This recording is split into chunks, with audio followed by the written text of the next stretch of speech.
නම කිව්වා. හැබැයි මම මෙතුමාට කියනවා මෙතුමා මට දාන චෝදනාව ඔප්පු කරගන්න. හැබැයි ඔබතුමා ඇලෝසියස්ට 47 වතාවක් කෝල් කරපු ගන්නද නීතිපති දෙපාර්තමේන්තුවේ කොන්දමල දාලා. එන්න ඕන කෝල් එකක්. එන්න පුළුවන් නම් ගන්න. අධිකරණ තුනක් දානවා. දේශීය ආච්චිට ඉන්න දෙන්නේ නැහැ. ලැජ්ජ නැති තුට්ටු දෙකේ උන්. දේශීය ආච්චිට ඉන්න දෙන්නේ නැහැ. දේශීය ආච්චිට මැණික් මල්ලට දුන්නා. බැසිය දුන්නා ඉතුරු ටිකට. ගෝට දුන්නා ආශ්‍යාත්‍රා වලට. පුතු ටික දුන්නා ඉතුරු ටිකට. ඒ හින්දා නෝන්නේ නැතුව ඉඳ ගන්න වයසේ පට්ට ඔරු වෙලා නිකන් කතා කරන්නේ නැතුව බෙල්ලේ දාගන්න වැල දාගන්න ඔය රතු පාට මේක. බෙල්ලේ දාගන්න වැල එන්නේ නැතුව බෙල්ලේ රතු පාට වෙන හරියන්නේ නැහැ. කුරක් කන්නේ නෙවෙයි ඔක. ඔක බෙල්ලේ වැල දාගන්න කෙනාම බාලේ දාගන්නවා බෙල්ලේ වැල. ලැජ්ජාව කරපු හොරකමට. ඒ හින්දා තාත්තට ගැව්වා පුතු ටිකක් ගැව්වා. ලැජ්ජ නැතුව තාත්තා කියලා මෙතන ඉඳවලා ලැජ්ජනව කතා කරන්න. නීති විද්‍යාලයේ AC එක ඇතුලේ නීති විද්‍යාලයේ එක්සෑම් ටික පුළුවන් නම් කියන්න.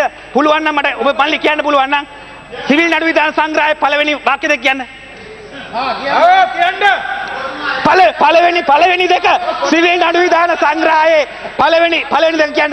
සිවිල් නඩු විධාන සංග්‍රහයේ පුළුවන් නම් සිවිල් නඩු විධාන සංග්‍රහයේ ඕන දෙකක්. සිවිල් හරි අභියෝගය තවත් ලිහිල් කරනවා. සිවිල් නඩු විධාන සංග්‍රහයේ ඕනම වාක්‍ය දෙකක් කියන්න. අයි ඔබතුමාට හරි මම ඒක කියන කාලේ ඔබතුමාගේ ඇලෝසියස්ට 47 කෝල් කරන්නේ නැද්ද කියලා කියන්න. මට ගොඩක් තියාගෙන මට ගොඩක් ඉඳගෙන මට ගහන්න එන්න එපා. හරිද? ඒ හින්දා මල්ලි පුතුන්ට ගැව්වේ නැහැ ඔච්චර කාල. ඒ හින්දා විශේෂයෙන්ම කියනවා හොර සෙට් එක හොරට එක්සෑම් ලියලා තියෙන්නේ. ගැව්වා ගාන ගෑවිලා බිලියන 8000ක් ගැව්වා රටෙන්. ඔබතුමා මගේ නම කිව්වෙන්ද මම ඔබතුමා ගැන ලොකු ගෞරවයක් තිබුණා. ඔබතුමා හොරෙක් නේ බලද්දි. ඔබතුමා 44 වතාවක් අහින්ද රාජපක්ෂ මහත්තයා ගැන කිව්වේ ඔයාගේ අක්කා ගැන කතා කරේ නැහැ. වස්තුවේ ඔයාගේ අක්කා ගැන කතා කරේ නැහැ අපි. ඔයාගේ අක්කා ගැන මොනවත් කිව්වේ නැහැ. මහින්ද රාජපක්ෂ ගැන කිව්වේ. ඒ හින්දා හදිස්සි වෙන්න එපා. හොඳට රගර් ගාක හිටපු කීඩකේ කදුරින් කියන්නේ.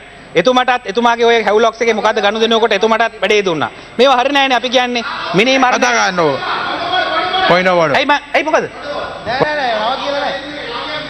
නෑ මං ඒ තොප්පිය දාන උඩ දාගන්න.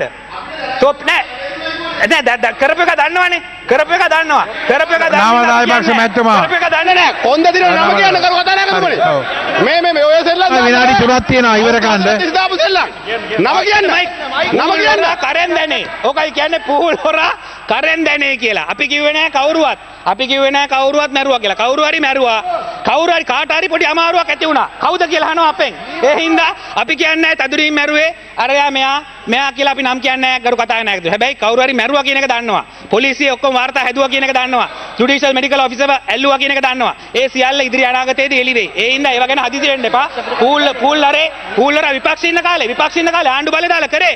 ඇක්සිඩන්ට් එකක් ආපුණා කියලා කිව්වා. ඌරෝ මරණ උලෙන් ඇනලා මැන්නේ ගසන්තව ඝාතනය කරේ. මොකද්ද මිග් යානා ගනුදෙනුව එළිදරව් කරනවා කියලා ඊළඟ දවසේ එන්න තිබ්බේ. ඒ කාර්ය කරා. ඒ හින්දා මේ එන්න පුළුවන්. නම කියන්න අහන්න කාගෙන්ද බාප්පගේ මාමෙන් අහන්න. අපි කියන්නේ නම් කියන්නේ අපි සදාචාර. ඇයි බය වෙන්නේ? ඇයි